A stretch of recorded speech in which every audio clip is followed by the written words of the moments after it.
Next collar, अस्सलाम वालेकुम। जी वालेकुम सलाम। जी कौन और कहाँ से? मैं बरी से बोल रहा हूँ, मोहम्मद जुल्फ़िकार मेरा नाम है। जुल्फ़िकार भाई कहाँ से बताया? बरी से अच्छा जी, बरी से। जी फरमाइए। हाँ, मेरा मसला ये है कि मुझे गले में बहुत तकलीफ रहती है। गले में तकलीफ रहती है? ये तो गले में ऐसे लगते है जैसे कोई बलगम फंसी हुई है, बाहर नहीं निकलती। अच्छा, उम्र कितनी है? उम्र तो अबाउट 78। 78। तो खांसी भी होती है उसके साथ? नहीं, थोड़ी बहुत ड्राई खांसी होती है, लेकिन वो इतनी तंग नहीं करती मुझे। तो सांस की तकलीफ तो नहीं है?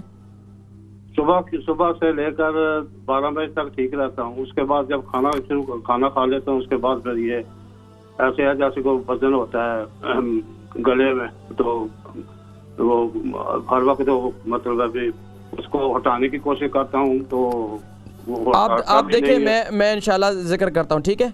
ये जुल्फ़िकार साहब हमारे बरी से गले में तकलीफ़ रहती है, बलगम इंतहाई तकलीफ़ दिया होता है, बलगम उठता नहीं है, सुबह से शाम तक ठीक रहता हूँ, उसके बाद जो है मेरी तकलीफ़ ये बढ़ जाती है।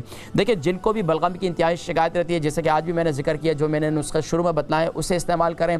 इसके साथ साथ अगर जिनको बहुत ज़्यादा बलगम है, बलगम बिल्कुल भी नहीं उठ रहा, इंशाल्लाह ये तो पेशाब के रास्ते पर खारिज हो जाएगा या तो फिर मुँह के रास्ते बाहर आ जाएगा। अब वो क्या है नुस्खा ये है कि अदरक जो है उसका जूस निकालें, 1 चम्मच, कलौंजी का तेल ले लें, ½ टी स्पून, और अगर आपको शुगर नहीं है तो आप जो है इसके साथ वो शहद भी मिला दें। सुबह नहार मुँह इसे इस्तेमाल करें इंशाल्लाह, और रात को सोते वक्त इस्तेमाल करें। आपके बलगम की तकलीफ़, रेशा ऐसा कटेगा कि आपको सुकून आ जाएगा और आप इंशाल्लाह दुआएं देंगे। तो ये 3 चीज़ें आप इस्तेमाल करें। उसके अलावा जो मैंने शुरू में नुस्खे बताएं उसे भी इस्तेमाल करें। इंशाल्लाह अल्लाह तबारक व तआला आपके रेशे की तकलीफ़ जो है इंशाल्लाह इसे दूर फरमाएंगे।